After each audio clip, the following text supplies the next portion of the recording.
Today I'm gonna show you the game of one of my favorite players. He's not one of the best in the world, but he's certainly one of the funniest and entertaining player. It is Ben Finegold. Many of you probably know this guy.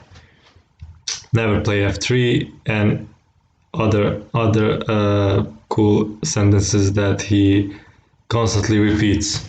Okay, let's see what he does in this game. So d4, knight f6, c4, and now e6. So Nimzo Indian, knight c3, and bishop b4. This is Nimzo Indian, and he plays queen c2. Queen c2 he plays a lot, and also it is one of the main moves of this variation, and of course one of the best. Now c5, takes. Okay, so now this bishop lost one tempo, but I guess it's not that bad. Knight f3, developing piece. Knight c6 also developing, and now bishop g5. And here bishop g5 immediately would be a mistake because he has this check, and he's gonna win a pawn. You cannot castle, so be aware of that trap. So before that you play this move, develop a knight, and then your bishop is protected here. Castle, e6. Now this bishop can develop. h6 and bishop h4, maintaining this pressure. Bishop back. He wants to maybe play d5, but first he has to break a pin.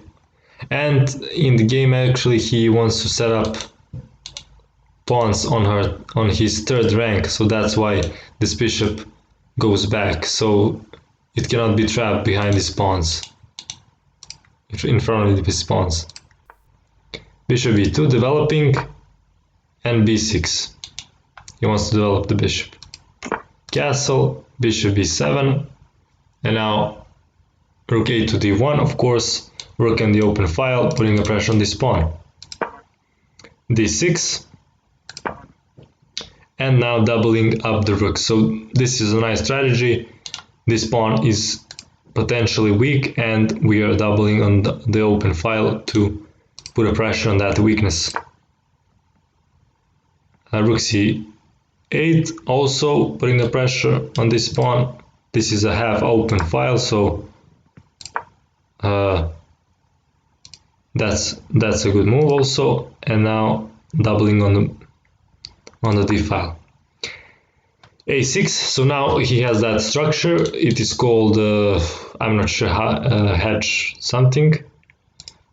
It's a famous structure, and also this move is preventing knight b5, which would attack the weak d6 pawn. And now we have a tactic, and that is this pawn is weak, so we take a knight, and if he takes, we take this. So we took the opportunity to double up his pawns. So that's in this structure, this knight is better to be here. So if we take here, he can capture with this knight, and then this pawn is gonna be protected. So that's why white has advantage here. You see, just because of this misplaced knight. We take, and now knight e4, attacking this pawn. Knight b4 attacking the queen. We go back to protect. You see, he discovered attack on this knight, so we keep protecting it. Takes, and now he takes. So here Ben loses the pawn, but he of course did it voluntarily, because you see his king is open, he has bad structure, and also this knight is passive now, out of play. So it doesn't matter, we have a compensation for that lost pawn. And now computer is saying that this is a mistake, but computer is mistaken here. This is a good move, and this move is actually threatening two things, and black stops one of them. We were threatening to take this bishop, and this bishop here is the main defender of the king. Much better move was f5 actually, and now this bishop can go here and protect the king, but his opponent saw this threat, but he didn't saw the next move, and that is knight e6. Computer is also mistaken here. This is a great move, and now knight queen g6. So this was the point of the sacrifice. Now the black king is gonna lose all of his protection. His pawns in front of him are gonna fall.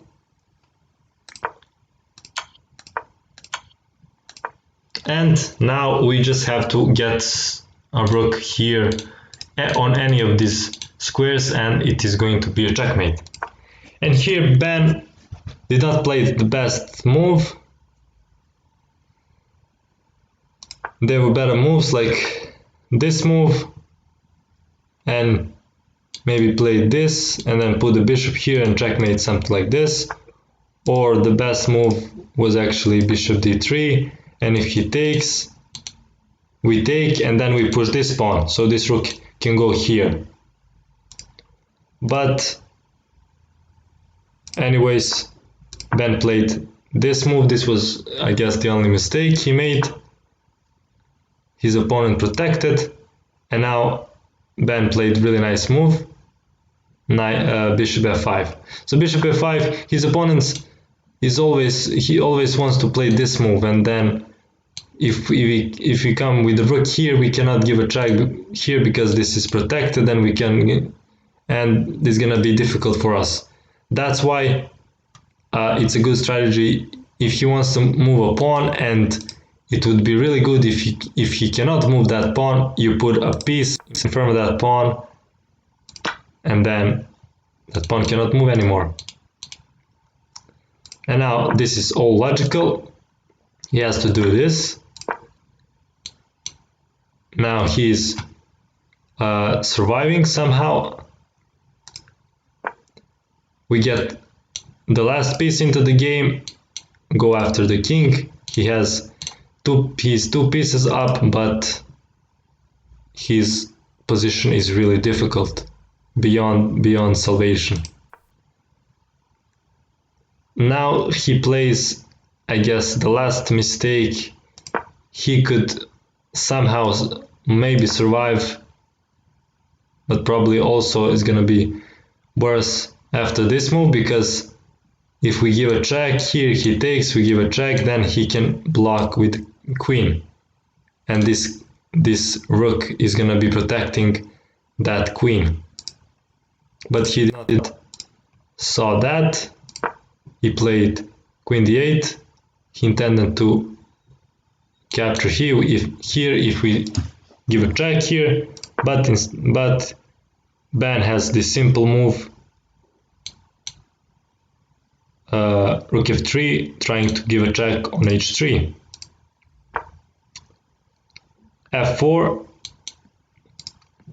nice move, blocking that, this rook, and this is also one of the best, if not the best, and probably visually the most beautiful move of the game, and that is rook d6. Now attacking the queen, and if queen takes, we have a checkmate. Bishop takes, we have a checkmate. Black tries something, but now white has a mate in 3-4 moves.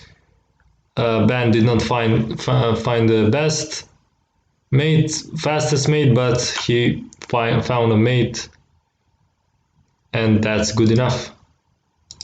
Check. Now this check and check on e5, and this was the last move of the game because black is gonna get mated in 2 moves here. So that would be it from this magnificent entertainment and pretty good player. I would say certainly much better than me. Thanks for watching. I hope you enjoyed it. See you in the next video.